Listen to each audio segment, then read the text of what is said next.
All right, we are going to be jumping into our titration curve calculations, which we're going to be monitoring basically the pH values during our titration.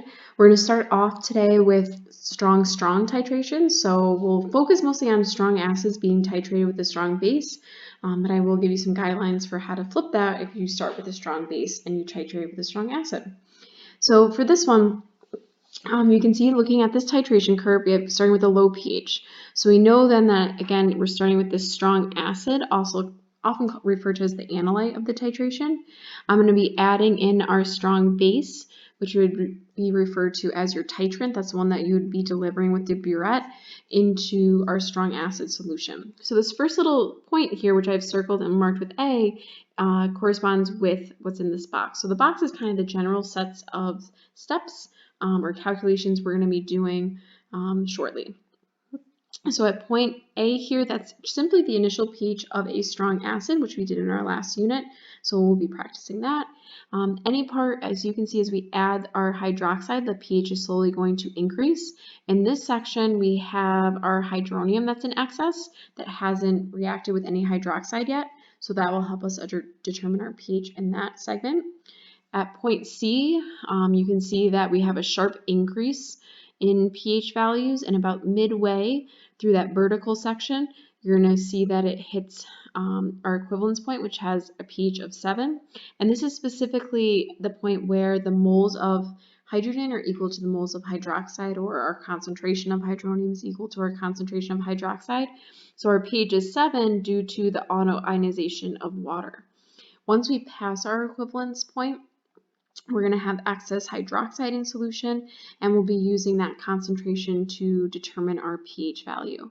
You could, again, also see later on when you're doing some practice, our strong base as our analyte being titrated with a strong acid or titrant.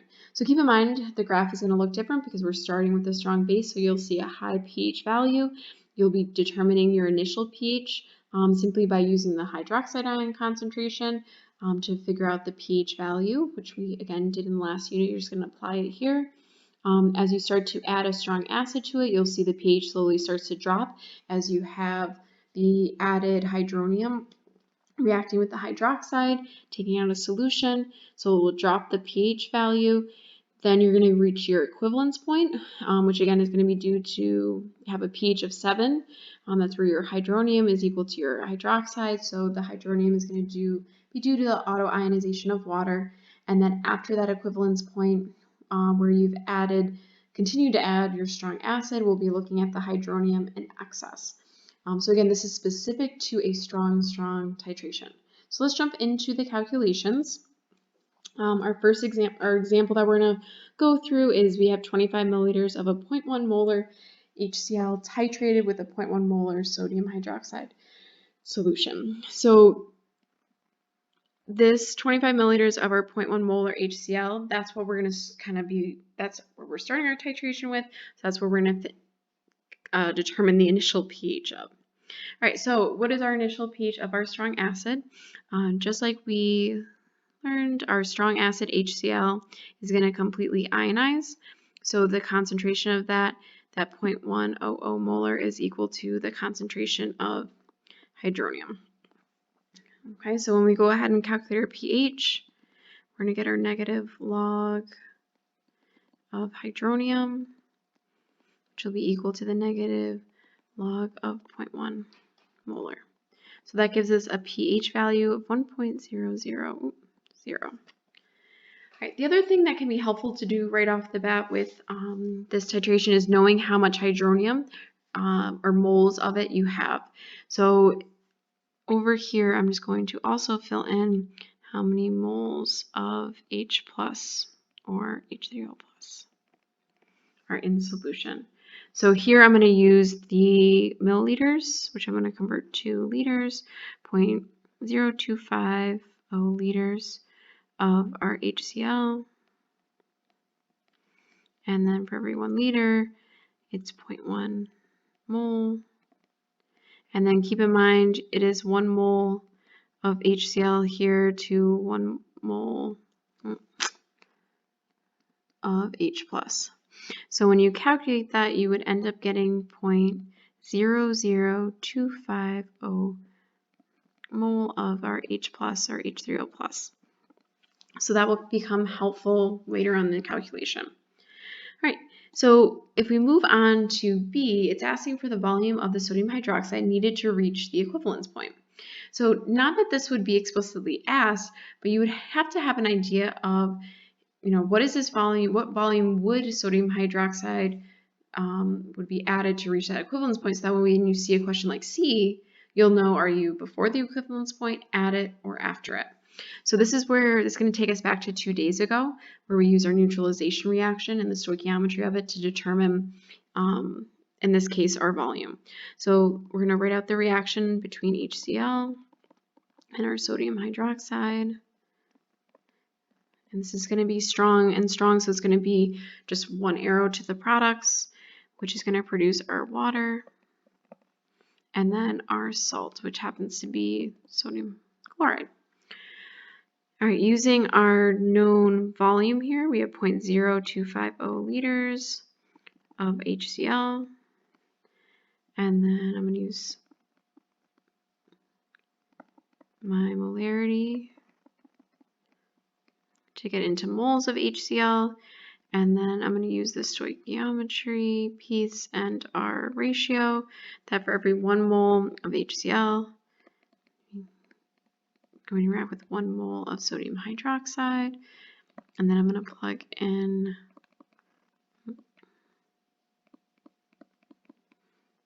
my molarity of my strong base. Okay, and when I get my answer there, I get 0.0250 liters of NaOH, which would get me at my equivalence point. Okay, so that way when I see a question like C, what is my pH after 20 milliliters of sodium hydroxide has been added, I'll know, oh, for C, I'm before my equivalence point, which will then help me guide what calculation I need to go through. So for C, if I had 20 milliliters, I haven't reached my 25 milliliters. So that's why I'm writing down that this is before my equivalence point. Okay, what that means is I started with a strong acid. That means it's not going to completely have reacted. So I should have excess H3O plus in solution. All right, so for this, I know how many moles of hydronium or hydrogen ions I started with. Now I just need to know how many moles of hydroxide were added, and that will help me to determine the excess hydronium. So first I'm just going to simply calculate my moles of hydroxide.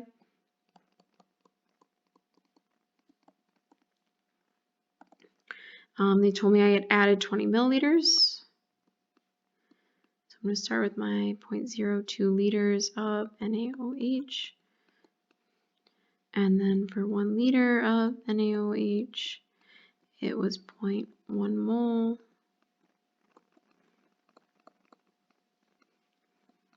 And for every 1 mole of NaOH, that is going to put 1 mole of hydroxide in solution, which means that I have 0.00200 mole of hydroxide.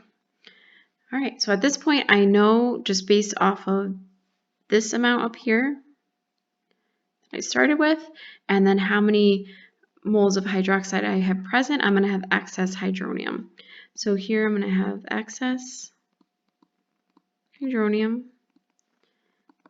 Okay, I originally had 0.00250 mole of H plus minus the 0.00200 mole. Okay, that's how much of the hydronium is going to react with the hydroxide. So that means then that I'm going to have 0.00050 mole of H plus remains in solution. So again, this first number was my hydrogen or hydronium, like originally present. This is next value that I subtracted out is the H plus that will have reacted with the hydroxide. And then because of that, I now know that I have 0.0005 moles of my hydronium that remains in solution. So then from there, I'm going to use that to determine my concentration of hydronium, or the hydrogen ion. And this next part is important. You have the moles of it. Now you just need to make sure you divide by the total volume to get your present concentration. So this was my 0.0250 liters of the hydrochloric acid that I started with, plus the 0.0200 liters of the sodium hydroxide that I added in that step. Keeping with my 2 sig figs from my mole calculation, I get 0.011 molar. Okay, and then going ahead and plugging that into the negative log, you're going to get a pH of 1.95. Okay. All right, so again, just finding before your equivalence point, finding the amount of excess hydronium to calculate your pH. Now you should be able to see that we started at a pH of 1. I've added 20 milliliters of sodium hydroxide. It only got me to a pH of 1.95, and it's that last 5 milliliters that's going to get me all the way to a pH of 7. So that's where you're going to see that really sharp curve take place here. So for D, we're at the equivalence point. And I am just going to put this in up here so I have enough room below. So my hydronium ion concentration at that point in time is going to be 1 times 10 to the negative 7. Okay, and that's due to the autoionization of water. Okay, so my pH is equal to 7. Okay. All right, let's get through this last step. For E, we have the pH after 40 milliliters of sodium hydroxide has been added. Okay, for me, and again, there's other ways you could do this. You could figure out how many, in this case, milliliters, that type of thing, but I'm going to kind of stick with the same kind of consistent process. So for E, this is after my equivalence point. Okay, I already know that my moles of hydronium was 0.00250 mole. Okay, if I look at my moles of hydroxide here, I had 0.04 liters of NaOH. I have my 1 liter of NaOH, and my molarity was 0.1 mole. And then my 1 mole of NaOH to 1 mole of hydroxide. So that gives me 0.004 mole of hydroxide. So here I can see, based on those two values and just for my understanding of titrations, I'm going to have excess hydroxide. So I have 0.004 mole. Just based on that 40 milliliters, I'm going to subtract out the 0.00250 mole that would react with the hydronium. So I will have 0.00150 mole of hydroxide in excess. Okay, and then from there, you just have to be really careful because you're working with hydroxide. So I'm going to take that mole. Again, I'm going to divide by my total volume. So in this case, I have 0.00250 liters plus 0.0, oops, sorry, I'm looking at my moles, 0.025 liter and then 0.04 liter. This is going to get me my hydroxide ion concentration, which is 0.023 m. Okay, that would then lead me, and I don't have much time, so I would use that to get to my hydronium ion concentration, and then taking that to get my pH, I would end up with 12.36. Okay, so I want you to just go ahead and try out the first practice problem, just like the one we were doing. Practice problem 2 is starting with a strong base, so keep that in mind. And then I also gave you 2 practice problems from the book.